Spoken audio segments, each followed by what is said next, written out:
दर्शक बंधु, सोमवार का यह पावन दिन साधारण नहीं होता। यह दिन उस महादेव का दिन है जिनकी एक कृपा दृष्टि मनुष्य के जीवन की दिशा ही बदल देती है। कहते हैं जो व्यक्ति सोमवार को शिवलिंग पर जल चढ़ाता है उसके जीवन में कोई भी ग्रह दोष टिक ही नहीं सकता, क्योंकि यह जल सिर्फ जल नहीं, यह श्रद्धा है, यह विश्वास है, यह मन की वह पुकार है जो सीधे भोलेनाथ के चरणों तक पहुंचती है। जब कोई भक्त शिवलिंग पर जल अर्पित करता है तो वह केवल पूजा नहीं करता, वह अपने दुख, अपनी चिंता और अपने भय को भी महादेव के सामने रख देता है। और भोलेनाथ जो सबसे दयालु, सबसे सरल और सबसे जल्दी प्रसन्न होने वाले देव हैं, अपने भक्त के जीवन से उन अदृश्य बाधाओं को मिटाना शुरू कर देते हैं जिन्हें हम ग्रह दोष कहते हैं। बंधुओं, मनुष्य के जीवन में कई बार बिना कारण परेशानियां बढ़ने लगती हैं, राहें रुक जाती हैं और भाग्य भी साथ छोड़ देता है। पर सोमवार के दिन शिवलिंग पर चढ़ाया गया यह पवित्र जल इन सभी रुकावटों को पिघला देता है, मन को शांत करता है और जीवन में प्रकाश भर देता है। आज की कथा शुरू करने से पहले बस एक बात हृदय में बैठा लें। अगर आपके जीवन में कोई संकट है, कोई रुकावट है या कोई ग्रह दोष आपको परेशान कर रहा है, तो सोमवार को चढ़ाया गया यह एक लोटा जल भी आपके भाग्य को बदलने की क्षमता रखता है। अब आइए इस पावन सोमवार की कथा का आरंभ करते हैं। दर्शक बंधु, कथा शुरू करने से पहले एक बहुत जरूरी बात आपको बता देना चाहता हूं। सोमवार के दिन शिवलिंग पर जल चढ़ाने की शक्ति बहुत महान मानी गई है। कहते हैं जो व्यक्ति सोमवार को शिवलिंग पर जल चढ़ाता है उसके जीवन में कोई भी ग्रह दोष टिक ही नहीं पाता, क्योंकि वह जल सिर्फ पानी नहीं होता, वह भक्त का विश्वास होता है, उसकी प्रार्थना होती है जो सीधा महादेव तक पहुंचती है। लेकिन बंधुओं, एक बात हमेशा याद रखें, किसी भी पावन कथा को बीच में छोड़ देना ठीक नहीं होता। अधूरी कथा मन में भ्रम पैदा करती है, संदेह छोड़ जाती है और कई बार इंसान को गलत दिशा में ले जाती है। इसलिए आपसे निवेदन है कि आज की इस कथा को अंत तक अवश्य सुने। हो सकता है इस कथा का कोई एक शब्द, कोई एक छोटी सी सीख आपके जीवन की रुकावटें दूर कर दे, आपके भाग्य के बंद दरवाजे खोल दे और आपको उस अंधकार से बाहर निकाल दे जिसमें आप शायद अनजाने में फंस चुके हों। और अगर आप सच्चे शिव भक्त हैं, सनातनी हैं, तो ऐसे पवित्र संदेशों को अपने तक मत रखें। इस वीडियो को लाइक करें, परिवार और दोस्तों तक पहुंचाएं, ताकि आपको महादेव की कृपा से जुड़ी और जीवन बदल देने वाली कथाएं हमेशा मिलती रहें। तो चलिए बस श्रद्धा और विश्वास के साथ इस कथा की शुरुआत करते हैं, जहां एक साधारण भक्त सोमवार को शिवलिंग पर चढ़ाए गए जल से अपने जीवन का हर ग्रह दोष समाप्त होते हुए देखता है। दर्शक बंधु, प्राचीन समय की बात है। घने जंगलों और शांत पहाड़ियों से घिरे एक छोटे से गांव में एक गरीब किसान रहता था जिसका नाम था देवदत्त। देवदत्त का घर बहुत साधारण था। कच्ची मिट्टी का छोटा सा मकान, सामने एक टूटा हुआ आंगन और उसके पीछे कुछ छोटे से खेत जिनसे पूरे परिवार का गुजारा चलता था। पर बीते कुछ महीनों से देवदत्त के जीवन में सब कुछ उल्टा ही होने लगा था। देवदत्त सुबह से शाम तक खेतों में मेहनत करता, लेकिन न बारिश सही समय पर आती, न फसल सही तरह खड़ी होती। कभी कीट लग जाते, कभी हवा तेज चलकर फसलों को गिरा देती। उसकी गाय, जो उसके लिए जैसे परिवार का हिस्सा थी, अचानक बीमार रहने लगी। घर के अंदर रोज झगड़े होने लगे, बच्चों की पढ़ाई छूटने लगी और पत्नी के चेहरे पर चिंता की रेखाएं बढ़ती ही जा रही थीं। देवदत्त की आंखों में हर दिन एक नया डर होता, कहीं आज फिर कोई नुकसान न हो जाए, कहीं आज भी उधार ही न मांगना पड़े। गांव वालों ने भी कई बार कहा, देवदत्त, तुम्हारे घर पर ग्रह दोष बैठ गया है, बिना उपाय के यह स्थिति नहीं सुधरेगी। शुरू में देवदत्त को इन बातों पर विश्वास नहीं हुआ। उसने सोचा, मेहनत करूंगा तो सब ठीक हो जाएगा। लेकिन मेहनत तो वह सालों से कर रहा था, फिर भी हालात सुधरने के बजाय और खराब होते जा रहे थे। एक दिन तो हद ही हो गई। देवदत्त की छोटी बेटी अचानक बिना वजह बेहोश हो गई। गांव का वैद्य आया, दवा दी, पर बोला, देवदत्त, ये बीमारी सामान्य नहीं है, तुम्हारे घर में कोई भारी दोष चल रहा है। जब तक इस दोष का शांति उपाय नहीं होगा, परिवार चैन से नहीं रह पाएगा। ये सुनकर देवदत्त के मन के अंदर जैसे कोई बड़ी चोट लग गई। उसे अपने घर का हर सदस्य परेशान दिखाई दे रहा था। पत्नी जो हर रात रोते रोते सो जाती थी, बेटे जो भूखे पेट स्कूल जाते थे, गाय जो चलने तक की ताकत खो चुकी थी, खेत जो अब हर बार खाली ही लौटते थे। अपने परिवार को इस तरह टूटते देखकर देवदत्त के भीतर एक निराशा घर कर गई। कई बार वह रात को घर के बाहर बैठकर आसमान की ओर देखता और कहता, हे भगवान, आखिर मैंने ऐसा क्या पाप किया है कि मेरे बच्चों को यह सब सहना पड़ रहा है? क्यों मेरी मेहनत का कोई फल नहीं मिलता? क्यों मेरे जीवन में एक भी दिन बिना दुख के नहीं गुजरता? धीरे धीरे देवदत्त अंदर से टूटने लगा। उसका मन काम में नहीं लगता था। उसकी आवाज में पहले जैसी शक्ति नहीं बची थी। उसकी आंखों में अब हमेशा एक डर, एक खालीपन रहने लगा था। गांव के कुछ लोग कहने लगे, देवदत्त पर किसी ग्रह की भारी छाया है, शायद शनि का भारी प्रकोप है, शायद चंद्र दोष है, कुछ ना कुछ तो है जो उसके भाग्य को बंद कर रहा है। लेकिन देवदत्त इन सब बातों से और ज्यादा उलझने लगा। उसे समझ नहीं आ रहा था कि आखिर सच क्या है। क्या सच में ग्रह दोष उसके जीवन को बर्बाद कर रहा है या उसकी मेहनत में कोई कमी है?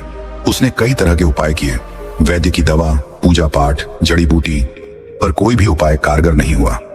एक दिन वह गांव के मंदिर गया और शिवलिंग के सामने बैठकर रोने लगा। उसने धीमी आवाज में कहा, भोलेनाथ, मैं अब सच में टूट चुका हूं। मेरे पास अब कुछ नहीं बचा। खेत उजड़ गए, घर में बीमारियां बढ़ गईं, बच्चों के चेहरे से मुस्कान गायब हो गई। हे नाथ, अगर सच में कोई ग्रह दोष मेरे जीवन को बांध रहा है तो कृपा करके मुझे मार्ग दिखाएं। उसी क्षण उसके दिल में एक अजीब सी शांति उतर आई, जैसे किसी ने मन ही मन कहा हो, हार मत मानो, तुम्हारे लिए रास्ता है। बिना कुछ समझे देवदत्त ने आंखें पोंछी, मंदिर का बड़ा सा दिया जलाया और बाहर निकल आया। लेकिन उसके मन में सवाल अब भी वही था, आखिर मैं अपने परिवार को इस दुख से कैसे निकालूं? अगले दिन सुबह जब वह जंगल की ओर लकड़ी लेने जा रहा था, तभी उसकी जिंदगी का सबसे बड़ा मोड़ आने वाला था, क्योंकि आगे मार्ग में उसे मिलना था एक ऐसे साधु से जो उसके जीवन का हर दुख, हर रहस्य, हर ग्रह दोष का कारण बिना बताए ही बता देंगे। उस दिन सुबह सुबह देवदत्त सिर झुकाए भारी कदमों से जंगल की ओर जा रहा था। उसके हाथ में रस्सी और कुल्हाड़ी थी, क्योंकि वह लकड़ी काट कर ही घर चलाता था। लेकिन बंधुओं, उसके कदमों में ताकत नहीं थी। उसके चेहरे पर वही पुराना दर्द था, निराशा, थकान और अंदर से टूटे हुए व्यक्ति की खामोशी। जंगल के रास्ते में पेड़ों पर हल्की धूप पड़ रही थी, पक्षी चहचहा रहे थे, लेकिन देवदत्त को इन सब का कोई एहसास नहीं था। उसे लग रहा था जैसे हर दिशा उसके सामने बंद हो चुकी है। वह चल ही रहा था कि अचानक एक मोड़ पर उसकी नजर एक वृद्ध साधु पर पड़ी। साधु विशाल पीपल के पेड़ के नीचे पद्मासन में बैठे थे। उनके चेहरे पर ऐसी शांति थी कि देखने वाला तुरंत ही ठहर जाए। उनकी आंखों में एक अलग ही चमक थी, जैसे वे किसी की आत्मा तक पढ़ सकते हों। देवदत्त ने उन्हें प्रणाम किया, पर वह आगे बढ़ने ही वाला था कि साधु ने अचानक आंखें खोली और धीमी आवाज में कहा, देवदत्त, रुक जाओ। यह सुनकर उसकी सांसें जैसे थम गईं। देवदत्त ने आश्चर्य से पूछा, महाराज, आप मेरा नाम कैसे जानते हैं? साधु हल्के से मुस्कुराए और बोले, जिस पर शिव की कृपा होने वाली होती है उसका नाम जानने के लिए मौन भी काफी होता है। यह सुनकर देवदत्त के कदम वहीं जम गए। वह साधु के सामने बैठ गया पर बोल नहीं पाया। साधु ने उसके चेहरे को ध्यान से देखा और बोले, क्यों रे पुत्र, इतना दुखी क्यों है? तेरे शरीर पर थकान है, मन पर बोझ है और आत्मा पर ग्रहों की छाया पड़ी हुई है। देवदत्त की आंखों से आंसू निकल पड़े। वह बोला, महाराज, मेरे घर में बीमारी है, खेत सूखे पड़े हैं, फसलें बर्बाद हो रही हैं, बच्चे परेशान हैं, हर दिन कोई ना कोई विपत्ति आ जाती है। लोग कहते हैं कि मेरे ऊपर ग्रह दोष है, पर मुझे समझ नहीं आता कि इससे कैसे बाहर निकलूं।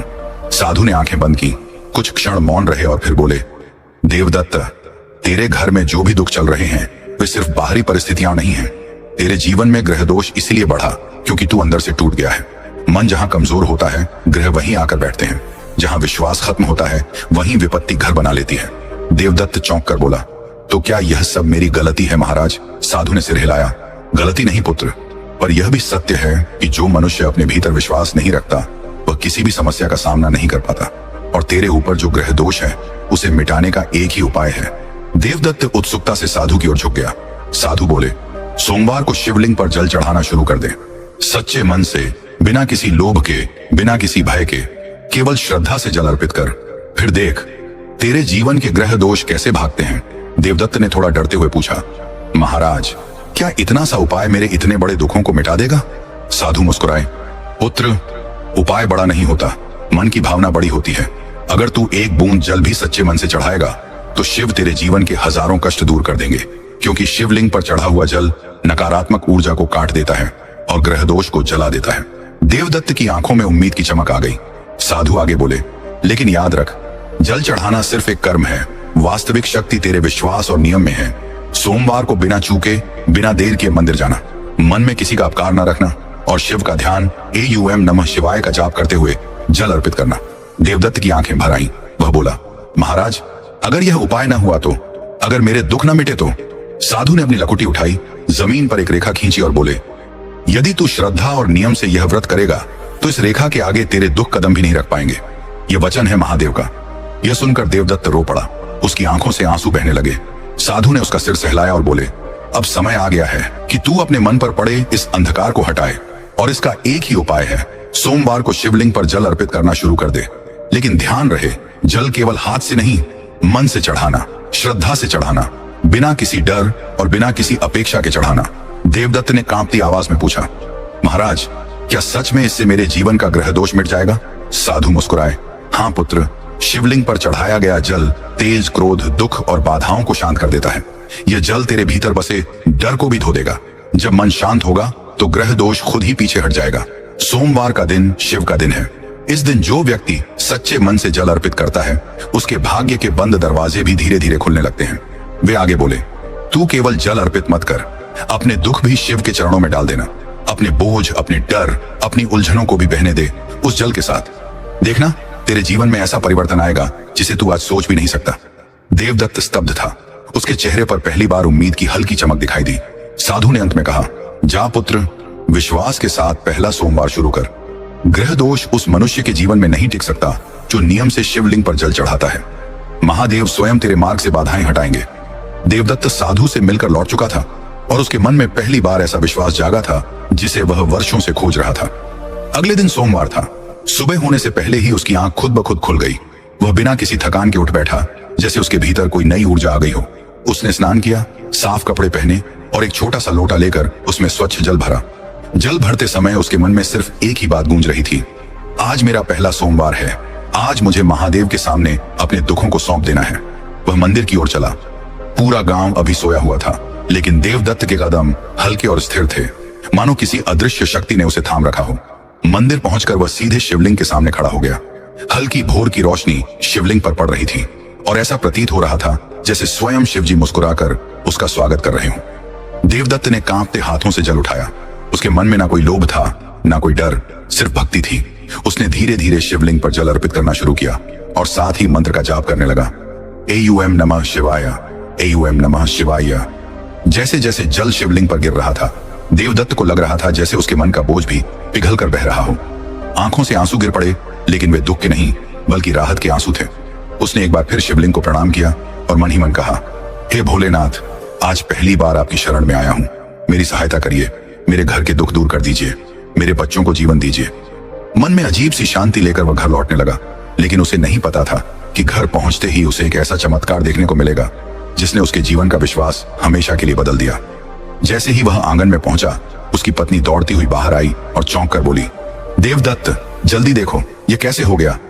देवदत्त घबरा कर अंदर गया और बंधु जो दृश्य उसने देखा वह उसकी आंखों में आंसू ले आया। वही गाय जो कई दिनों से उठ भी नहीं पा रही थी, जो बिल्कुल हिलती नहीं थी, आज अपने पैरों पर खड़ी थी, धीमे धीमे चल रही थी। उसकी आंखों में नई चमक थी और उसकी सांसें भी पहले से बिल्कुल स्थिर थीं। देवदत्त वहीं घुटनों के बल बैठ गया। उसने गाय के सिर पर हाथ रखा और रोते हुए कहा, हे महादेव, मैं आपका रानी हो गया। यह तो आपकी पहली कृपा है। पत्नी की आंखें भी नम थीं। उसने धीमे से कहा, शिवजी ने सुन ली। उन्होंने सुन ली देवदत्त। देवदत्त ने आसमान की ओर देखा और मन ही मन कहा, हे शिव शंकर, अगर मेरे पहले सोमवार पर आप इतनी कृपा कर सकते हैं तो आगे मेरे जीवन में क्या क्या बदलने वाला है। मैं अब आपको कभी नहीं छोड़ूंगा। उस पल से देवदत्त का विश्वास अटूट हो गया। पहले सोमवार ने ही उसके घर में उम्मीद की किरण जगा दी थी। वह समझ चुका था, साधु ने जो कहा था वह सत्य था। शिवलिंग पर चढ़ाया गया जल सच में ग्रह दोष को कमजोर कर देता है। देवदत्त की गाय के ठीक हो जाने की खबर धीरे धीरे पूरे गांव में फैलने लगी। कुछ लोग चकित थे, कुछ खुश थे, लेकिन कुछ ऐसे भी थे जिन्हें देवदत्त का यह विश्वास बिल्कुल समझ नहीं आ रहा था। गांव की पगडंडी पर जब भी वह मंदिर की ओर जाता दिखता, कुछ लोग दूर से फुसफुसाते, कुछ हंसते और कुछ उसके सामने ही ताने कसते थे। एक सुबह जब देवदत्त दूसरे सोमवार की तैयारी कर रहा था, तभी दो गांव वाले उसके घर के पास खड़े होकर हंसते हुए बोले, अरे देवदत्त, अब तू जल चढ़ाकर ग्रह बदल देगा। दूसरा बोला, हाँ भाई, अगर जल चढ़ाने से सब ठीक हो जाता तो दुनिया में कोई दुखी ही ना रहता। एक बुजुर्ग ने तो यह तक कह दिया, भक्ति ठीक है, पर इतना भोला भी मत बन कि हर बात को चमत्कार समझ ले। मेहनत कर, ये पूजा पाठ क्या करेगा। देवदत्त उन बातों को सुन रहा था, लेकिन उसके चेहरे पर कोई क्रोध नहीं था, न ही उसने कोई जवाब दिया। उसने सिर्फ एक शांत मुस्कान के साथ लोटा उठाया और मंदिर की ओर चल पड़ा। पत्नी ने धीमी आवाज में पूछा, तुम्हें बुरा नहीं लगता जब लोग ऐसा कहते हैं? देवदत्त ने हल्के से कहा, जो लोग मेरे दर्द को नहीं जानते उन्हें मेरी आस्था का मूल्य कैसे समझ आएगा। मैंने अपनी आंखों से महादेव की कृपा देखी है। अब चाहे दुनिया मजाक उड़ाए या तालियां बजाए, मुझे अपना रास्ता नहीं छोड़ना है। गांव के कुछ युवा उसके पीछे पीछे चलते हुए हंसते रहे। एक बोला, देखो देखो, अभी एक चमत्कार और होने वाला है। दूसरा बोला, जल चढ़ाएगा और पुरानी टूटी हुई किस्मत नई बन जाएगी। वाह, लेकिन देवदत्त की चाल नहीं डगमगाई। उसने महसूस किया कि उसका विश्वास किसी की हंसी से छोटा नहीं हो सकता। उसने अपने आप से कहा, भोलेनाथ के दरबार में मजाक का कोई अर्थ नहीं। वहां तो सिर्फ मन देखा जाता है, और मेरा मन अब टूटकर नहीं जुड़कर चल रहा है। मंदिर पहुंचकर उसने वही सरल शांत तरीके से जल चढ़ाया, जप किया एयूएम नमः शिवाय, और मन ही मन प्रार्थना की, हे महादेव, मुझे धैर्य दीजिए, मुझे अपने मार्ग पर स्थिर रखिए, चाहे लोग कुछ भी कहें, मेरा विश्वास न टूटे। जैसे ही वह पूजा करके बाहर निकला, अचानक हवा का एक हल्का झोंका बहा। देवदत्त को ऐसा लगा मानो कोई उसके मन को छू गया हो, जैसे शिव स्वयं कह रहे हो, धैर्य रख पुत्र, जो लोग आज तुझे हंसकर देखते हैं, कल वही तेरे परिवर्तन का प्रमाण बनेंगे। उस दिन पहली बार देवदत्त ने महसूस किया कि असली परीक्षा दुखों की नहीं होती। असली परीक्षा तब होती है जब लोग तुम्हारे विश्वास का मजाक उड़ाएं और तुम फिर भी अपने मार्ग पर डटे रहो। देवदत्त ने सोचा, लोगों को हंसने दो, मेरे लिए महादेव काफी हैं। और बंधुओं, यही धैर्य आगे चलकर उसके जीवन का सबसे बड़ा सहारा बनने वाला था। दूसरा सोमवार देवदत्त के लिए उम्मीद का नया सवेरा लेकर आया। पहले सोमवार के बाद से ही उसके मन में एक अलग ही शांति बनी हुई थी। इस बार वह और भी अधिक श्रद्धा के साथ सुबह सुबह उठ गया। स्नान करके, स्वच्छ कपड़े पहनकर और एक साफ लोटे में शुद्ध जल भरकर वह मंदिर की ओर चल पड़ा। गांव वाले आज भी कुछ फुसफुसा रहे थे, लो फिर चला जल चढ़ाने, देखें इस बार कौन सा चमत्कार होता है। लेकिन देवदत्त अब इन बातों को सुनकर मुस्कुराता था। उसे पता था, विश्वास की राह पर चलने वाले को लोगों की हंसी डिगा नहीं सकती। मंदिर पहुंचते ही उसने शिवलिंग के सामने गहरी सांस ली और मन ही मन बोला, हे महादेव, आज दूसरा सोमवार है। पहला सोमवार आपके चमत्कार से भरा था, आज भी बस आपका आशीर्वाद चाहिए। उसने धीरे धीरे शिवलिंग पर जल अर्पित करना शुरू किया। जैसे जैसे जल बहता गया, उसके मन की चिंता भी बहती गई। वह लगातार जाप कर रहा था, एयूएम नमः शिवाय, एयूएम नमः शिवाय। पूजा समाप्त करके वह घर लौटा। घर आते ही उसे माँ बाप और बच्चों के चेहरे पर पहली बार मुस्कान दिखाई दी। घर में पिछले कुछ दिनों से जो अनजाना भारीपन था, वह जैसे अचानक हल्का हो गया था। बच्चे खेल रहे थे, पत्नी का मन भी शांत था। सब कुछ बदला बदला सा लग रहा था, लेकिन अभी असली परिवर्तन आना बाकी था। दोपहर होते होते आसमान में हल्के काले बादल छा गए। देवदत्त आश्चर्य में था, क्योंकि उस गांव में कई महीनों से एक बूंद बारिश नहीं हुई थी। सूखे खेतों में फसलें जल चुकी थीं और किसान परेशान थे। देवदत्त बाहर आंगन में खड़ा आसमान को देख रहा था। पत्नी ने कहा, लगता है आज बारिश आएगी। देवदत्त मन ही मन मुस्कुराया। वह बोला, अगर बारिश आई तो यह महादेव का एक और संकेत होगा। और बंधु, कुछ ही मिनटों बाद तेज हवाएं चली और फिर अचानक बारिश शुरू हो गई। ऐसी बारिश जो महीनों से जमीन तरस रही थी। देवदत्त तुरंत खेत की ओर दौड़ पड़ा और जो दृश्य उसने देखा, उसने उसकी आंखों में आंसू ला दिए। जहां पहले सूखी मिट्टी बिखरी थी, वहां अब मिट्टी की महक उभर रही थी। पानी की धार खेतों को जीवन दे रही थी। बारिश इतनी देर तक चली कि सूखे खेतों ने पानी पी लिया और देखते ही देखते हल्की हरियाली उभरने लगी। देवदत्त भावुक होकर जमीन पर झुक गया और बोला, हे शिव शंकर, यह आपकी ही कृपा है, मेरे खेतों को फिर से जीवन मिल गया। शाम तक जब बारिश रुकी तो घर लौटकर उसने देखा कि उसके परिवार में पहले जैसी तनाव भरी आवाजें गायब थीं। बच्चे हंस रहे थे, पत्नी के चेहरे पर संतोष था। घर में हर ओर शांति और सकारात्मकता महसूस हो रही थी। देवदत्त ने मन ही मन कहा, पहले सोमवार को गाय ठीक हुई, दूसरे सोमवार को खेतों में हरियाली लौटी। महादेव, आप सच में अपने भक्तों का साथ नहीं छोड़ते। उस रात देवदत्त लंबे समय बाद चैन से सोया और उसके दिल ने पहली बार सच में महसूस किया, उसके दुखों के बादल अब हटने लगे थे और महादेव की कृपा उसके जीवन में उतरने लगी थी।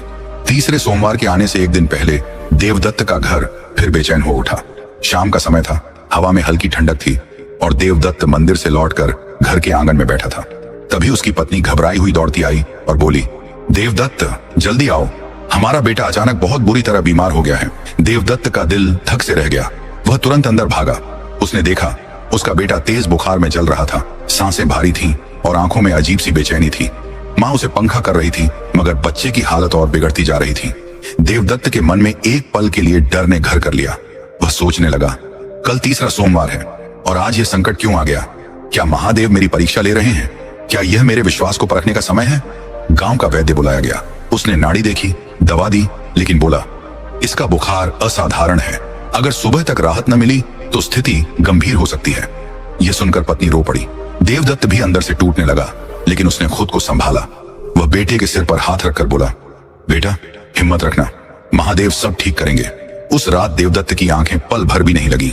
वह बेटे के सिर पर ठंडा पानी रखता रहा, उसे दवा देता रहा और मन ही मन जप करता रहा, एयूएम नमः शिवाय, एयूएम नमः शिवाय। लेकिन बुखार कम होने के बजाय बढ़ता ही गया। आधी रात के बाद देवदत्त बाहर आंगन में बैठ गया। उसके दिल से एक ही दर्द निकल रहा था, हे महादेव, मेरे बच्चे पर यह संकट क्यों? क्या मैं आपकी राह पर गलत चल रहा हूं या आप मेरी परीक्षा ले रहे हैं? अचानक उसे साधु की बात याद आई। विश्वास कठिन समय में ही परखा जाता है। देवदत्त खड़ा हुआ, हाथ जोड़े और आसमान की ओर देखकर बोला, महादेव, चाहे कैसी भी परीक्षा हो, मेरा विश्वास नहीं टूटेगा। कल तीसरा सोमवार है और मैं जल चढ़ाकर ही लौटूंगा। तीसरे सोमवार की भोर सुबह की पहली किरण के साथ देवदत्त बेटे के पास गया। बुखार अभी भी तेज था। पत्नी ने रोते हुए कहा, आज मंदिर मत जाओ, बच्चे की हालत खराब है। देवदत्त ने उसका हाथ थामकर कहा, यह संकट ही मेरे विश्वास की सबसे बड़ी परीक्षा है। अगर आज मैं पीछे हट गया तो मेरा विश्वास अधूरा रह जाएगा। उसने बेटे के माथे पर हाथ रखा और बोला, बेटा, मैं अभी आता हूं, शिव जी जरूर तुम्हें ठीक करेंगे। लोटा उठाकर वह मंदिर की ओर बढ़ने लगा। आज उसके हर कदम में मां, पिता और भक्त तीनों का दर्द था, लेकिन उसके भीतर विश्वास की लौ पहले से कहीं ज्यादा प्रबल थी। मंदिर पहुंचकर वह सीधे शिवलिंग के सामने खड़ा हो गया। आज उसने जल अर्पित नहीं किया। उसने अपने आंसुओं के साथ अपनी चिंता, भय और बेटे का दुख भी चढ़ा दिया। वह फूट फूट कर बोल रहा था, हे भोलेनाथ, मेरे बेटे को ठीक कर दो, उस पर अपनी कृपा बरसा दो। मैं आपका हूं, मेरा परिवार भी आपका है, कृपा कीजिए नाथ। जैसे ही उसने अंतिम जल शिवलिंग पर अर्पित किया, उसे अचानक ऐसा लगा जैसे मंदिर के भीतर एक हल्की सी प्रकाश रेखा चमकी हो। हवा में एक अजीब सी शांति फैल गई। देवदत्त ने आंखें खोली और मन ही मन समझ गया, मेरी प्रार्थना सुन ली गई है। जब वह घर पहुंचा, घर पहुंचते ही उसने देखा उसका बेटा बिस्तर पर बैठा हुआ है। चेहरा पहले से शांत, सांसें स्थिर और बुखार लगभग ना के बराबर। पत्नी ने आश्चर्य से कहा, देवदत्त, जैसे ही सुबह हुई और तुम मंदिर गए, उसके बुखार में तुरंत राहत आने लगी। देवदत्त की आंखें भर आईं। वह बेटे को सीने से लगाकर बोला, यह महादेव की कृपा है, मेरी परीक्षा आज पूरी हुई। बेटे ने धीमी आवाज में कहा, पिताजी, मुझे अब बहुत अच्छा लग रहा है। देवदत्त घुटनों के बल बैठ गया और बोला, हे शिव शंकर, मैं आपका आभार कैसे व्यक्त करूं? उस दिन देवदत्त ने एक सत्य समझा, विश्वास सिर्फ आसानी के दिनों में नहीं होता, विश्वास कठिनाइयों में भी अडिग रहना होता है। 3 सोमवार पूरे हो चुके थे और हर सोमवार ने देवदत्त के जीवन को एक नई दिशा दी थी। लेकिन बंधु, असली परिवर्तन अभी बाकी था। तीसरे सोमवार की परीक्षा के बाद देवदत्त के मन में विश्वास की एक गहरी नींव पड़ चुकी थी। अब वह हर सुबह नई ऊर्जा के साथ उठता, अपने काम पूरे मन से करता और घर में भी एक सकारात्मक वातावरण छाने लगा था। पहले जहां घर के कोनों में चिंता और तनाव की परछाइयां रहती थीं, अब वहां हल्की हल्की मुस्कानें लौटने लगी थी। पत्नी भी पहले से अधिक शांत थी। बच्चे भी डर और बीमारी से बाहर आ रहे थे। ऐसा लगता था कि जैसे महादेव ने पूरे परिवार पर एक सुरक्षात्मक चादर डाल दी हो। धीरे धीरे देवदत्त का कर्ज भी कम होने लगा था। बारिश के बाद उसकी जमीन में हरियाली उभर आई थी। खेतों में नई फसलें लहलहा रही थीं, जो वर्षों बाद इतनी सुंदर दिख रही थीं। वह खेत की मेड़ पर खड़ा होकर दूर तक फैली हरियाली को देखता और मन ही मन कहता, महादेव, यह सब आपकी कृपा है। जहां कभी सूखापन था, वहां अब जीवन लौट आया है। गांव वाले भी अब धीरे धीरे चुप होने लगे थे। जो लोग पहले ताने मारते थे, वे अब हैरान होकर पूछने लगे, देवदत्त, तेरे खेतों में इतना बदलाव कैसे आया? देवदत्त मुस्कुराकर वही एक बात कहता, भोलेनाथ की कृपा और सोमवार का व्रत। उसका आत्मविश्वास अब पहले जैसा नहीं रहा था। अब वह गहरी शांति से भरा हुआ था।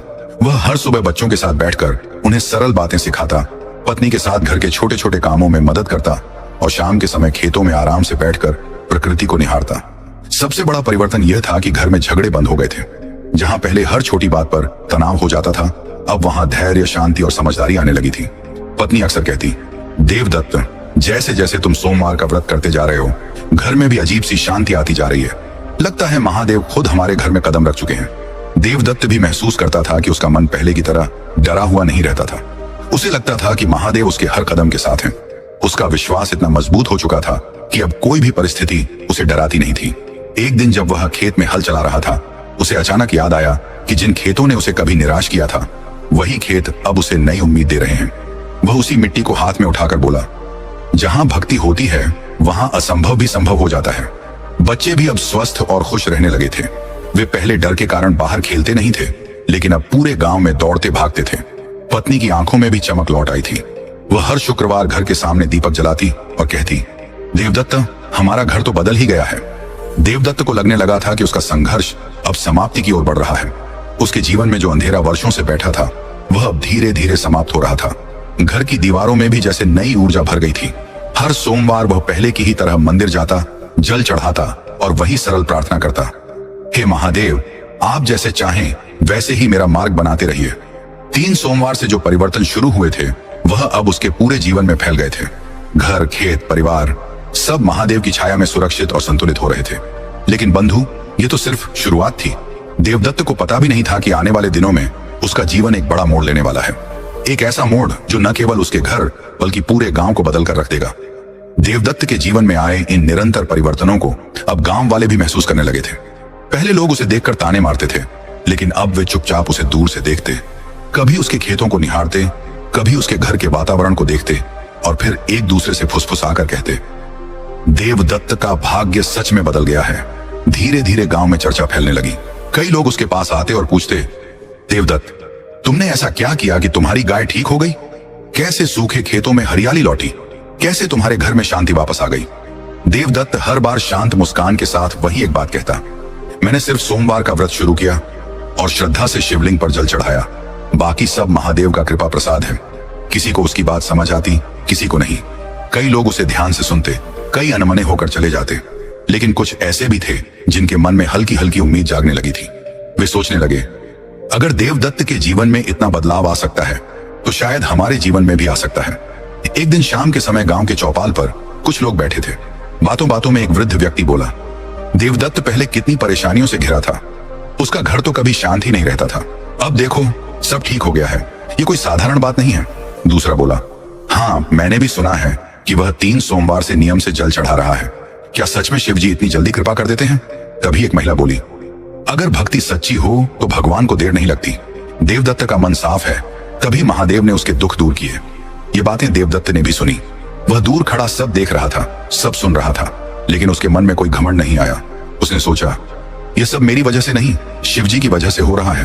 मैं सिर्फ उनकी कृपा का एक छोटा सा पात्र हूं। कुछ दिनों बाद कुछ ग्रामीण खुद उसके पास आए और बोले, देवदत्त, क्या तुम हमें भी सोमवार का व्रत करने का तरीका बता सकते हो? हम भी अपने जीवन में शांति लाना चाहते हैं। देवदत्त ने उन्हें नम्रता से बैठाया और बड़े सरल शब्दों में बताया, व्रत बड़ा नहीं होता, मन बड़ा होता है। जल चढ़ाना कोई कठिन काम नहीं, बस श्रद्धा होनी चाहिए और सबसे जरूरी विश्वास टूटना नहीं चाहिए। उसने उन्हें पूरा क्रम समझाया। सुबह जल्दी उठना, स्नान करना, स्वच्छ जल तैयार करना, मंदिर जाकर शिवलिंग पर जल अर्पित करना, एयूएम नमः शिवाय का जाप करना और मन से धन्यवाद देना। लोग ध्यान से उसकी बात सुनते रहे। कई के चेहरे पर आशा की चमक आ गई थी। धीरे धीरे गांव में यह बात फैल गई कि देवदत्त सोमवार का व्रत करवाता है और लोगों को शिव कृपा के बारे में बताता है। अब वह अपनी कहानी किसी गर्व के साथ नहीं बल्कि विनम्रता से सुनाता, क्योंकि वह जानता था कि चमत्कार उसका नहीं था, चमत्कार शिव का था। उसका जीवन अब दूसरों के लिए प्रेरणा बन चुका था। गांव में हर सोमवार कुछ न कुछ शुभ होने लगता। लोग मंदिर में जल चढ़ाने जाते और मंदिर पहले से अधिक भरा रहने लगा। बच्चे, महिलाएं, वृद्ध, सबके मन में एक नई आस्था जागने लगी। देवदत्त को यह देखकर अपार संतोष होता था। वह अक्सर सोचता, अगर मेरी छोटी सी श्रद्धा से दूसरों के जीवन में उम्मीद लौट सकती है तो यह मेरे लिए सबसे बड़ा सम्मान है। पर बंधु, महादेव की कृपा का अंतिम और सबसे बड़ा उपहार अभी बाकी था। वह उपहार जिसने देवदत्त का जीवन हमेशा के लिए बदल दिया। कुछ ही दिनों बाद देवदत्त के जीवन में वह क्षण आया जिसकी उसने कभी कल्पना भी नहीं की थी। तीसरे सोमवार से आगे बढ़ते हुए अब वह हर सोमवार पूरी श्रद्धा से जल चढ़ाता था। उसका मन शांत रहता, घर में सुख बढ़ता, खेतों में हरियाली और काम में तरक्की होती जा रही थी। लेकिन उसे अभी भी लगता था कि शायद महादेव ने उसे पूरी तरह स्वीकार नहीं किया। शायद अभी कुछ और बाकी है। एक रात वह दिन भर की थकान के बाद गहरी नींद में सो गया, लेकिन आधी रात को उसे अचानक एक दिव्य प्रकाश महसूस हुआ। ऐसा लगा जैसे आसपास की हवा सुगंध से भर गई हो और कमरे के भीतर कोई अलौकिक शांति उतर आई हो। डर नहीं, बल्कि एक अजीब सी कोमल ऊर्जा, जैसे कोई पिता अपने बच्चे के सिर पर हाथ फेर रहा हो। देवदत्त ने धीरे धीरे आंखें खोली और देखा, उसके सामने एक अद्भुत दिव्य प्रकाश खड़ा था। उस प्रकाश के भीतर एक विशाल, शांत, त्रिपुंड लगाए जटाधारी स्वरूप दिखाई दे रहा था। देवदत्त का सांस लेना तक रुक गया। वह समझ गया, यह कोई स्वप्न नहीं, यह महादेव के दर्शन थे। वह तुरंत बिस्तर से उठकर घुटनों के बल बैठ गया। आंखों से आंसू झरझर बहने लगे। उसने कांपती आवाज में कहा, हे भोलेनाथ, क्या सच में आप ही मेरे सामने हैं? क्या मेरी छोटी सी भक्ति ने आपको बुला लिया? महादेव से निकली आवाज गहरी लेकिन अत्यंत कोमल थी। देवदत्त, मैं हमेशा यही था। तुम पहले दुख में मुझे भूल गए थे, पर जब तुमने सच्चे मन से पुकारा तो मुझे आने में देर कैसे होती। देवदत्त फूट फूट कर रोने लगा। हे प्रभु, मेरे दुख क्यों दूर हुए? मेरा रास्ता कैसे इतना बदल गया? महादेव बोले, क्योंकि तुमने वह किया जो बहुत कम लोग करते हैं। तुमने कठिन समय में भी विश्वास नहीं छोड़ा। तुमने हंसी, तानों और डर के बीच भी मेरे नाम को थामे रखा। जो मनुष्य सोमवार को श्रद्धा से शिवलिंग पर जल चढ़ाता है, देवदत्त ने सिर झुकाकर कहा, प्रभु, तो क्या अब मेरे जीवन में कोई ग्रह दोष नहीं रहेगा? महादेव मुस्कुराए। देवदत्त, जो सच्चे मन से सोमवार का व्रत करता है, जो शिवलिंग पर जल अर्पित करते समय अपने भय, क्रोध और दुख को त्याग देता है, उसके जीवन में कोई ग्रह दोष टिक ही नहीं सकता। ग्रह दोष मनुष्य को तभी पकड़ता है जब मन अस्थिर हो। तुमने अपने मन को स्थिर कर लिया है, अब कोई बाधा तुम्हें रोक नहीं सकती। देवदत्त हाथ जोड़कर बोला, प्रभु मैं आपका भक्त तो हूं, पर मैं कोई बड़ा ज्ञानी नहीं, मैं दूसरों को क्या सिखाऊं। महादेव बोले, जो तुमने अनुभव किया है उसे लोगों तक पहुंचाना ही सबसे बड़ा ज्ञान है। तुम अब न केवल अपना जीवन बल्कि पूरे गांव का जीवन बदलोगे। जैसे ही महादेव का यह आशीर्वाद हवा में घुला, वह दिव्य प्रकाश धीरे धीरे विलीन होने लगा। देवदत्त रोते हुए बोला, मत जाइए प्रभु, आपका भक्त आपको खोना नहीं चाहता। तभी एक कोमल आवाज सुनाई दी, मैं कभी जाता नहीं, जहां भक्ति हो वहां मैं सदैव रहता हूं। और उसी क्षण वह जाग गया। लेकिन यह सपना नहीं था। कमरे में अब भी सुगंध थी, हवा में शांति थी और उसके हृदय में एक ऐसी शक्ति थी जो पहले कभी नहीं थी। सुबह होते ही वह बाहर निकला। सूरज की रोशनी अलग ही चमक रही थी। खेत पहले से ज्यादा हरियाले थे, बच्चे स्वस्थ थे, पत्नी के चेहरे पर संतोष था। गांव वाले उसे सम्मान से देख रहे थे। देवदत्त समझ चुका था, उसका जीवन अब पूरी तरह बदल चुका है। वह अब सिर्फ एक गरीब किसान नहीं था, वह महादेव का आशीर्वाद प्राप्त व्यक्ति था। उस दिन से देवदत्त ने एक संकल्प लिया, वह हर सोमवार जल चढ़ाएगा और साथ ही गांव के हर व्यक्ति को यह संदेश देगा, विश्वास से बड़ा कोई समाधान नहीं। जो व्यक्ति सोमवार को शिवलिंग पर जल चढ़ाता है, उसके जीवन में कोई ग्रह दोष टिक नहीं सकता। दर्शक बंधु, अभी हम संपूर्ण कथा के माध्यम से भगवान शिव की उन 3 सीख को जानेंगे, जिसे जो कोई मनुष्य अपने जीवन में अपना ले तो कभी दुखी नहीं रहेगा। पहली सीख, मन की शुद्धि ही सभी कष्टों का मूल समाधान है। देवदत्त की पूरी कथा में सबसे गहरी और महत्वपूर्ण बात यह थी कि उसके जीवन में परिवर्तन बाहर से नहीं बल्कि अंदर से शुरू हुआ। पहले जब वह लगातार दुखों से घिरा था, गाय बीमार, खेत सूखे, घर में कलह, कर्ज बढ़ता हुआ, तब असली समस्या उसकी परिस्थितियां नहीं थी, बल्कि उसका मन था जो धीरे धीरे निराशा, भय और हार से भर गया था। साधु ने भी उसे यही पहली बात समझाई, पुत्र तेरे ऊपर ग्रह दोष नहीं, तेरे मन पर अंधकार बैठ गया है। जहां मन टूटता है वही ग्रह बैठ जाते हैं। देवदत्त ने यह बात तुरंत नहीं समझी, लेकिन जब उसने सोमवार को शिवलिंग पर जल चढ़ाया और जल के साथ अपने मन का बोझ भी बहा दिया, तो उसके भीतर शांति उतरने लगी। जल चढ़ाने का अर्थ केवल पूजा नहीं था, वह एक मन शुद्धि थी, एक प्रक्रिया थी जिसमें उसने अपने दुखों, अपने डर, अपनी थकान और अपने भ्रम को महादेव के चरणों में समर्पित कर दिया। और जैसे ही उसने यह किया, उसके जीवन के वे द्वार खुलने लगे जो वर्षों से बंद पड़े थे। पहले सोमवार पर गाय ठीक हुई। यह कोई साधारण घटना नहीं थी, यह संकेत था कि जब मन शुद्ध होता है तो जीवन की दिशा भी बदलने लगती है। दूसरे सोमवार पर बारिश आई, सूखे खेतों ने फिर से जीवन पाया। यह प्रकृति का संदेश था कि जब मन की धरती नम हो जाती है तो किस्मत की फसल भी उगने लगती है। तीसरे सोमवार पर उसका बेटा स्वस्थ हो गया। यह अंतिम प्रमाण था कि शिव भक्ति मन के अंधकार को मिटाकर हर संकट को हल्का कर देती है। सीख यह है कि मनुष्य का जीवन मन की अवस्था से चलता है। यदि मन में भय हो तो छोटे संकट भी पहाड़ बन जाते हैं। यदि मन में विश्वास हो तो पर्वत भी राई जैसा लगने लगता है। ग्रह दोष तब तक प्रभावी रहता है जब तक मन कमजोर रहता है। जब मन शांत, स्थिर और भक्ति से भरा हो जाता है तो ग्रह दोष खुद ही भस्म हो जाता है। जैसे अंधेरा सूर्य के सामने टिक नहीं पाता। इसलिए मनुष्य को सबसे पहले अपने मन को शुद्ध करना चाहिए, अपनी चिंताओं को ईश्वर में समर्पित करना चाहिए, अपने डर को एयूएम नमः शिवाय के जप में बहा देना चाहिए, क्योंकि यही वह सीख है जो पूरे देवदत्त की कथा को जीवन देती है। जो मन शुद्ध हो जाए उसका भाग्य भी शुद्ध हो जाता है। दूसरी सीख, दृढ़ विश्वास चमत्कारों का द्वार खोल देता है। देवदत्त की पूरी कथा में सबसे अद्भुत बात यह थी कि उसके जीवन के चमत्कार उसकी आस्था की मजबूती के अनुसार बढ़ते गए। पहले दिन से लेकर तीसरे सोमवार तक हर बार उसकी श्रद्धा और उसका विश्वास किसी न किसी चुनौती से टकराता रहा, पर हर बार उसने डर को नहीं बल्कि विश्वास को चुना। जब गांव वाले हंसते थे, उसका मजाक उड़ाते थे, कहते थे जल चढ़ाने से क्या बदल जाएगा, तब भी उसने अपनी आस्था के कदम पीछे नहीं खींचे। दूसरे लोग उसकी राह को मूर्खता समझते थे, लेकिन देवदत्त जानता था भक्ति मनुष्य को मूर्ख नहीं बनाती, भक्ति मनुष्य को मजबूत बनाती है। पहले सोमवार पर गाय का उठ खड़ा होना, दूसरे सोमवार पर अचानक बारिश आना, तीसरे सोमवार पर बेटे का तुरंत ठीक हो जाना, इन सभी घटनाओं की जड़ में एक ही शक्ति थी, उसका अटूट विश्वास। विश्वास का अर्थ यह नहीं होता कि मनुष्य के जीवन में कठिनाइयां नहीं आएंगी। विश्वास का अर्थ यह होता है कि कठिनाइयों के बीच भी मनुष्य ईश्वर की ओर पीठ नहीं करता। देवदत्त ने यह कभी नहीं कहा, अगर मेरे बेटे की बीमारी ठीक नहीं हुई तो मैं पूजा छोड़ दूंगा। उसने यह कभी नहीं कहा, अगर मेरे खेत हरे ना हुए तो मैं शिवजी से नाराज हो जाऊंगा। उसने सिर्फ यह कहा, मैं महादेव पर भरोसा रखता हूं और मेरे विश्वास की डोर किसी परिस्थिति से कमजोर नहीं होगी। यही दृढ़ता उसे उस रात भी संभाल कर रखे रही जब उसका बेटा तेज बुखार में जल रहा था।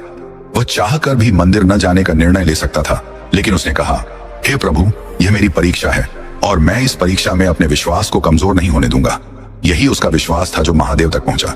यही उसका विश्वास था जो दिव्य कृपा का कारण बना। यही उसका विश्वास था जिसने उसके बेटे को बचाया। इस सीख का सार यही है, ईश्वर उन लोगों के बहुत करीब होते हैं जो कठिन समय में भी उनका हाथ नहीं छोड़ते।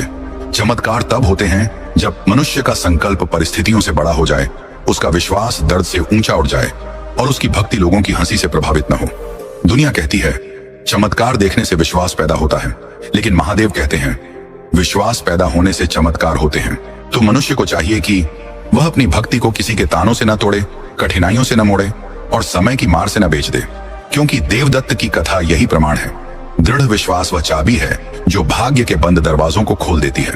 तीसरी सीख, सच्ची भक्ति अकेले मनुष्य को नहीं, उसके पूरे जीवन को बदल देती है। देवदत्त की कहानी यह दिखाती है कि जब एक मनुष्य सच्चे भाव से ईश्वर को अपनाता है तो उसका प्रभाव केवल उस व्यक्ति तक सीमित नहीं रहता, वह धीरे धीरे उसके घर, परिवार, वातावरण और यहाँ तक कि समाज को भी बदल देता है।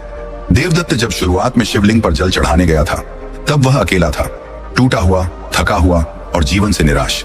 लेकिन जैसे जैसे उसके भीतर भक्ति गहराती गई, उसका जीवन एक ऊर्जा का केंद्र बन गया जो धीरे धीरे उसके पूरे परिवार तक फैलने लगा। पहले उसके घर में कलह थी, पत्नी रोती थी, बच्चे बीमार पड़ते थे और हर दिशा में बस संघर्ष था। लेकिन जब उसने सोमवार का व्रत शुरू किया तो सबसे पहले घर की हवा बदली। जहां पहले भय था वहां अब शांति आने लगी। जहां पहले चिंता थी वहां अब भरोसा बस गया। ये वही क्षण था जब भक्ति उसके मन से निकलकर उसके घर के हर कोने में पहुंच गई। पत्नी भी हर सोमवार उसके साथ मंदिर जाने लगी। बच्चे भी एम नमः शिवाय का जाप करने लगे। घर की दीवारों पर जहां पहले उदासी थी अब वहां दीपक की लौ जैसे स्थायी प्रकाश बनकर जलने लगी थी। धीरे धीरे यह परिवर्तन केवल घर तक नहीं रहा। जब गांव वालों ने देवदत्त के जीवन में आए बदलाव देखे तो वे भी प्रेरित हुए। उन्होंने भी सोमवार का व्रत शुरू किया, शिवलिंग पर जल अर्पित किया और देखा कि कैसे उनके जीवन में भी वही शांति और स्थिरता आने लगी। यह वही सच्ची भक्ति है जो केवल पूजा करने तक सीमित नहीं रहती, बल्कि जो भी उसे देखता है उसके जीवन में भी प्रकाश फैला देती है। महादेव ने भी यही संदेश दिया था, भक्ति का अर्थ केवल मुझसे मांगना नहीं, भक्ति का अर्थ अपने भीतर मेरे अस्तित्व को महसूस करना है। देवदत्त ने जब यह अनुभव किया तो उसने समझा कि सच्ची पूजा केवल मंदिर में नहीं होती, बल्कि जब मनुष्य का हर कर्म ईश्वर के प्रति समर्पण बन जाए तब जीवन स्वयं मंदिर बन जाता है। भक्ति का अर्थ यह नहीं कि व्यक्ति संसार छोड़ दे, बल्कि यह कि वह अपने कर्मों में पवित्रता लाए। जो खेत जोते वह भी प्रार्थना बने, जो भोजन पकाए वह भी प्रसाद बने, जो शब्द बोले वे भी दुआ बन जाए। जब देवदत्त ने इस भाव को अपनाया तो उसके खेतों में हरियाली, उसके परिवार में शांति और उसके गांव में एकता आने लगी। इसलिए यह सीख हर मनुष्य के लिए है। जब तुम्हारी भक्ति सच्ची होती है तो उसका प्रकाश केवल तुम्हें नहीं बल्कि तुम्हारे पूरे जीवन को उजाला दे देता है। भक्ति केवल ईश्वर की कृपा नहीं लाती, वह मनुष्य को भी ईश्वर के समान विशाल बना देती है। और यही वह शक्ति है जो दुखी जीवन को दिव्य बना देती है। महादेव ने देवदत्त को यही वरदान दिया, जो सच्चे मन से सोमवार को शिवलिंग पर जल अर्पित करेगा उसका न केवल ग्रह दोष मिटेगा, बल्कि उसका घर, उसका परिवार और उसका समूचा जीवन शुद्ध हो जाएगा। यही तीसरी और सबसे गहरी सीख है। भक्ति जब हृदय से निकले तो वह केवल व्यक्ति नहीं, युग बदल देती है। दर्शक बंधु, देवदत्त की इस पूरी कथा से हमने देखा कैसे एक साधारण मनुष्य भी विश्वास, भक्ति और धैर्य के सहारे अपने जीवन के अंधकार को प्रकाश में बदल सकता है। हम सबके जीवन में कभी न कभी ऐसा समय आता है जब रास्ते बंद दिखते हैं, घर में संकट बढ़ जाते हैं, मन डर जाता है, लेकिन महादेव के चरणों में किया गया एक छोटा सा समर्पण भी बड़े से बड़ा संकट मिटा सकता है। इसीलिए बंधुओं, अगर यह कथा आपके हृदय को छू गई हो, आपको अपने जीवन में थोड़ी सी शांति, थोड़ी सी उम्मीद और थोड़ा सा विश्वास मिला हो, जय भोलेनाथ, जय श्री शिव शंकर।